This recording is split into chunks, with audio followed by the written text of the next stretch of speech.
That's my news wrap. Let's mic news wrap में अब सुनते हैं दिन भर की अहम खबरें सिर्फ 10 मिनट में। सबसे पहले हेडलाइंस। नीट परीक्षा रद्द, सीबीआई करेगी जांच, एनटीए ने माना हम जिम्मेदार, निराश छात्रों ने कहा अब नहीं देंगे इम्तिहान। असम में हिमंता दूसरी बार बने सीएम, 2 बीजेपी और 2 सहयोगी दलों से मंत्रियों ने भी ली शपथ।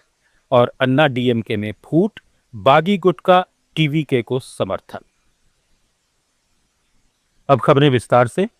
नेशनल टेस्टिंग एजेंसी ने 3 मई को हुई नीट परीक्षा को पेपर लीक के आरोपों के चलते रद्द कर दिया है और जांच सीबीआई को सौंप दी गई है। करीब 22,79,000 छात्रों ने यह परीक्षा दी थी।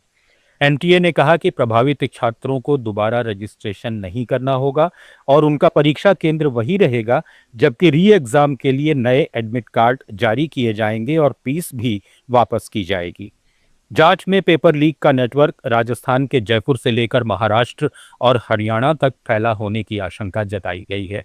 राजस्थान एसओजी और अन्य राज्यों की संयुक्त जांच में खुलासा हुआ है कि यह नेटवर्क कई राज्यों में सक्रिय था। गेस पेपर के जरिए 100 से ज्यादा सवाल असली परीक्षा से मेल खाने की बात सामने आई है। बिहार में सॉल्वर गैंग का बड़ा खुलासा हुआ है, जहां एक सीट के लिए 60 लाख रुपए तक की डील सामने आई है। नालंदा पुलिस ने 2 मई की रात चेकिंग के दौरान 2 लग्जरी गाड़ियों से 3 लोगों को गिरफ्तार किया था। इस मामले में अब तक कुल 7 आरोपियों को गिरफ्तार कर जेल भेजा जा चुका है।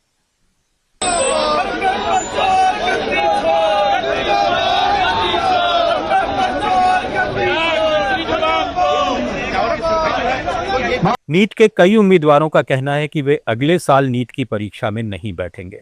2024 में भी ऐसा ही हुआ था। इस तरह की खबरों से बहुत ज्यादा मानसिक आघात पहुंचता है। सर जैसे नेक्स्ट ईयर अभी हम नीट के एस्पिरेंट्स हैं, नेक्स्ट ईयर हमने भी देना है नीट का एग्जाम। तो हम ये सोच रहे हैं कि हर साल का ऑलमोस्ट हो गया, 2024 में भी ये हुआ था। उसके बाद हमने देखा था कि 720 वाले कितने रिजल्ट्स आए थे, तो इस बार भी हुआ है। ये उन लोगों के साथ हो रहा है जो लोग काफी मेहनत कर रहे हैं।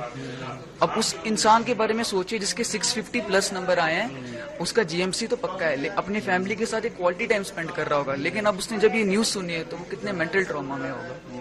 उसकी फैमिली उसके साथ, भले जो कोचिंग है और फैमिली है उनको दिलासा दे सकती है, लेकिन फिर भी वो क्या सोचेंगे। और बहुत बच्चों की होप होती है उन 2 सालों में इतने सैक्रिफाइसेस किए होते हैं सिर्फ वो एक पेपर के लिए, और इतना कुछ करने के बाद अगर ऐसी चीजें हो रही है तो बच्चों के लिए बहुत ज्यादा मेंटली ट्रॉमेटिक है ये सब कुछ। और जिन बच्चों के अच्छा सेफ स्कोर आया जाके वो एक गवर्नमेंट मेडिकल कॉलेज में जा सके, एंड उसके बाद री नीट का सुनना उनके लिए बहुत ज्यादा, उनको अपने आप को समझाने में बहुत टाइम लगेगा कि उनको वापस से नीट देना है। राजस्थान के पूर्व मुख्यमंत्री अशोक गहलोत ने राजस्थान की भाजपा सरकार पर नीट घोटाले को छिपाने का आरोप लगाया है। जयपुर में अपने निवास पर मीडिया से बातचीत में गहलोत ने कहा कि नीट यूजी परीक्षा रद्द होने से साफ है कि पेपर में बड़े पैमाने पर गड़बड़ी हुई थी, लेकिन भाजपा सरकार ने 2 हफ्ते तक इसे जानबूझकर दबाने की कोशिश की और युवाओं के भविष्य से खिलवाड़ किया। उन्होंने नेशनल टेस्टिंग एजेंसी के फैसले की सराहना करते हुए कहा कि परीक्षा रद्द कर सीबीआई को जांच सौंपना युवाओं के हित में साहसिक कदम है। गहलोत ने पुराने कर्मचारी चयन बोर्ड घोटाले का भी जिक्र किया, जिसमें ओएमआर शीट गड़बड़ी को छिपाया गया और कमजोर पैरवी के कारण आरोपियों को जमानत मिल गई। उन्होंने चेतावनी दी कि नीट लीक की जानकारी को भी दबाने और एफआईआर नहीं दर्ज करने की कोशिश अब उजागर हो गई है, जिससे भाजपा सरकार का असली चेहरा सामने आ गया है। अब सवाल ये कि 2024 में पेपर आउट हुआ, 25 में हुआ और 26 में हो रहा है। 3 साल लगातार एनटीए से पेपर आउट हो रहे हैं। जब तक आप तय में नहीं जाएंगे तो ये आगे भी ऐसी स्थिति बनती जाएगी। पहले भी जो एग्जाम होते हैं राज्यों में, वहां पे भी राजस्थान सहित मैं जहां तक समझता हूँ शायद उसमें यूपी भी है, गुजरात भी है, हो सकता है एकादश में गलत बोल रहा हूँ, मतलब देहरादून का भी रिपोर्ट आई थी, बिहार से भी आई थी, कई राज्यों से आती रहती है। तो ये जो पेपर लीक के जो गैंग बन गए हैं अलग अलग राज्यों में और राष्ट्रव्यापी, इससे हमारे जो नौजवान पीढ़ी बहुत दुखी है। तैयारी करते हैं, एग्जाम होते हैं, फिर एग्जाम रद्द करने पड़ते हैं। हमें भी राजस्थान पे एक आउट हो गया, रद्द करना पड़ा था। तो ये बहुत बड़ी एक समस्या, चुनौती के रूप में हमारे सामने है।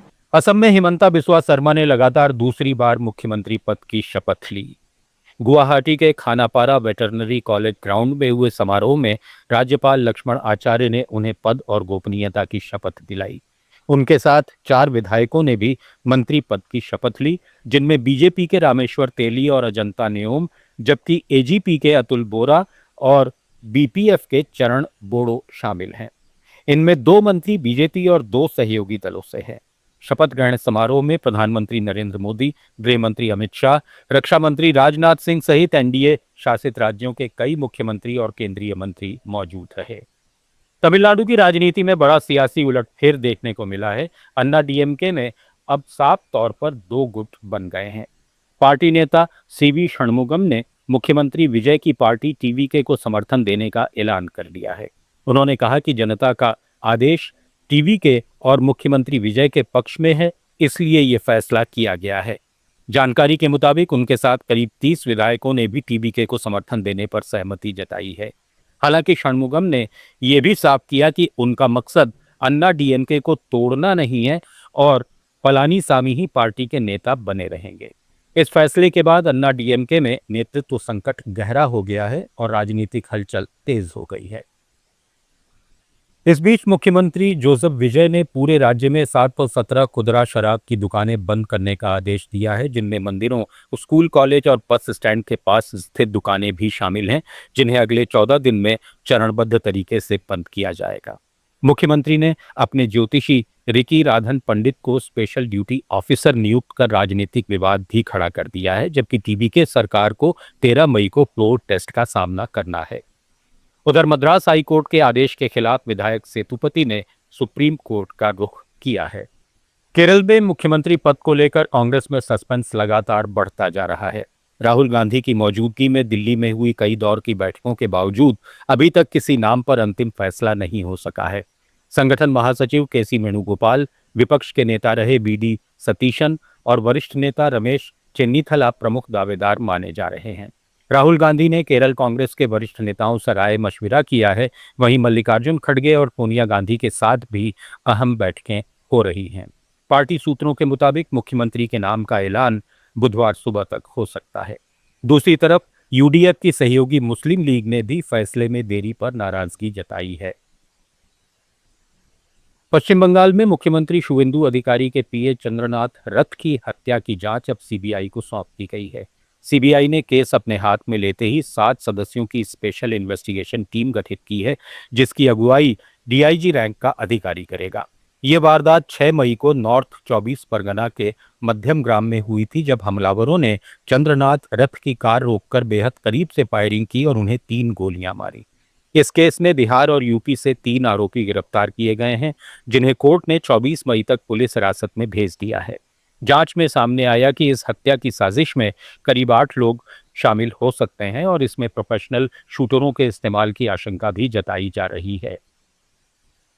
उत्तराखंड के ऋषिकेश में 7 मोड़ के पास हरियाणा नंबर की एक कार का चालक नींद की झपकी आने से नियंत्रण खो बैठा और कार सामने से आ रही एक बस से टकरा गई।